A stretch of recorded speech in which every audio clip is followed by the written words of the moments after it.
ST welfare to move the motion to taking into consideration of the Telangana Employees Accountability and Monitoring of Parental Support Bill 2026. Minister Garu. Honorable Speaker, sir, I beg to move for taking into consideration of Telangana Employees Accountability and Monitoring of Parental Support Bill 2026. Motion moved. I request the Minister to explain the silent features of the bill. అధ్యక్ష, భారత రాజ్యాంగంలోని 22వ article పరంగా హుందాగా జీవించే హక్కుతో సహా వివిధ అంశాలతో కూడిన ప్రాణ రక్షణ హక్కులను వివరిస్తుంది. ఉమ్మడి కుటుంబ వ్యవస్థల నుండి కేవలం భార్య భర్త అవివాహిత పిల్లలతో కూడిన చిన్న కుటుంబంగా న్యూక్లియర్ ఫ్యామిలీస్ గా మార్పులు రావడం, తద్వారా వయోధికులైన తల్లిదండ్రులను పట్టించుకోకపోవడం, వారికి అండదండలు లేకపోవడం వంటి సంఘటనలు పెరిగిపోతా ఉన్నాయి అధ్యక్ష. అందువల్ల సంస్థాగతమైన మరియు న్యాయపరమైన జోక్యాలు అవసరం ఏర్పడతా ఉంది. ఆధునిక సామాజిక ఆర్థిక పరమైన సందర్భంలో సాంప్రదాయకమైన కుటుంబ విలువలను పటిష్టం చేస్తూ సమాజంలో అమలు పరచదలికిన నైతిక బాధ్యతను పెంపొందించాల్సిన అవసరం ఎంతైనా ఉంది అధ్యక్ష. ఉద్యోగి యొక్క ఆధారపడిన తల్లిదండ్రులు భారతీయ కుటుంబ వ్యవస్థలో విడలేని భాగంగా ఉన్నందువలన తల్లిదండ్రుల పట్ల నిర్లక్ష్యం వహిస్తున్న ఉద్యోగుల్లో నిర్ణీతమైన ప్రమాణాలను నెలకొల్పడం ద్వారా అమలు పరిచేదగ నైతిక విలువలను పెంపొందించడానికి ఉపయోగకరంగా ఉంటుందని భావించడమైనది. మరియు సమాజంలో ప్రతి ఉద్యోగి ఆదర్శవంతంగా ఉండేటట్టు చూడాల్సిన అవసరం ఉంది. తమను తామును పోషించుకోలేని వయోవృద్ధులైన తల్లిదండ్రుల సంక్షేమం, ఆర్థిక భద్రతతో హుందాగా జీవించేటట్టు చూడడానికి ఉద్యోగుల జీతం నుండి కేటాయింపు చేస్తా ఉన్న మొత్తం ద్వారా ఆధారపడిన తల్లిదండ్రులకే ఉద్యోగులైన పిల్లల నుండి ఆర్థిక మద్దతు ఉండేటట్లు చూడడానికి గాను నిర్మాణాత్మకమైన చట్టంను రూపొందించాల్సిన అవసరం ఉంది. దీనికోసం వయోవృద్ధుల నుండి వచ్చిన అప్పీళ్లను విచారణ చేసి మరియు పరిష్కరించుటకు వయోవృద్ధుల కమిషన్ను ఏర్పాటు చేయవలసి వచ్చింది.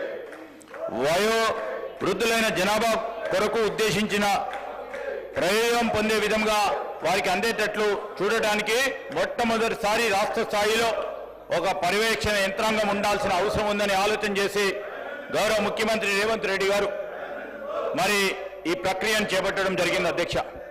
2008 ఏప్రిల్ 2వ తేదీ నాడు మరి DWA1 శాఖ వారి GOMS 10 ద్వారా అమలులో తేబడ్డ తల్లిదండ్రులు మరియు వయోవృద్ధుల పోషణ మరియు సంక్షేమ చట్టం 2007లోని 56వ కేంద్ర చట్టం ఉన్నప్పటికీ ఉద్యోగులైన పిల్లలు, ముఖ్యంగా ప్రభుత్వం లేక ప్రైవేట్ రంగంలో నుండి జీతములు పొందుతున్న వారిపై ఆధారపడి ఉన్న తల్లిదండ్రుల పోషణ మరియు సంక్షేమం పట్ల జవాబుదారీతనం ఉండేటట్లు చూడటానికి గాను మరింత దృష్టి కేంద్రీకరించి అమలు చేయగలిగిన యంత్రాంగాన్ని ఏర్పాటు చేయాల్సిన అవసరం ఉందని మా ప్రభుత్వం తలంచింది అధ్యక్ష. అందువలన ఉద్యోగం చేస్తా ఉన్న పిల్లలు తమ తల్లిదండ్రుల పట్ల గౌరవం, సంరక్షణ మరియు సేవలను అందించడంలో మౌలికమైన తల్లిదండ్రుల పట్ల బాధ్యతను కలిగి ఉండటానికి మరియు దాన్ని నెరవేర్చడానికి ప్రభుత్వం కొత్త చట్టాన్ని తెచ్చడానికి నిర్ణయించడం అధ్యక్ష ఈ బిల్లులోని ప్రధాన అంశాలు అధ్యక్ష. ఈ బిల్లులు ఈరోజు రాష్ట్ర వ్యాప్తంగా ఉన్న వయోవృద్ధులకు సంబంధించి వారి సంరక్షణ, వారి భద్రత, వారికి సంబంధించిన సంక్షేమానికి సంబంధించి మన రాష్ట్రం మొట్టమొదటి రాష్ట్రం అధ్యక్ష.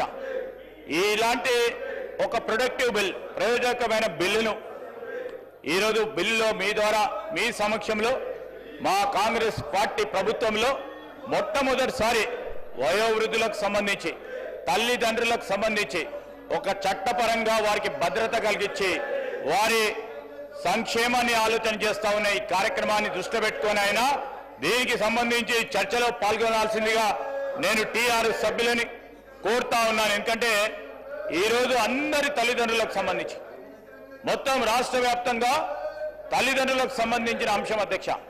వారు కూడా ఎప్పుడో మరి వయోవృద్ధులు అవుతారు. అదేవిధంగా అందరూ కూడా వయోవృద్ధులు ఈరోజు నేచర్ చెప్తా ఉన్న అంశం. దాని విషయంలో అందరూ కూడా వారికి ఏదైనా ఆలోచన ఉంటే ఈనాటి ఒక ప్రత్యేకమైన బిల్లును ప్రవేశపెడతా ఉన్న సందర్భంలో వారికి ఇంకేదైనా సృజనాత్మకమైన ఆలోచనలుంటే ఇవ్వటానికి ఆస్కారం ఉంది, ఆలోచన చేయమని ఇప్పటికైనా మరి వారు చేస్తా ఉన్న కార్యక్రమాన్ని విరమించి తప్పకుండా ఈ చర్చలో పాల్గొనాలని నేను మీ ద్వారా గౌరవ సభ్యులను కోరుతా ఉన్నాను అధ్యక్ష.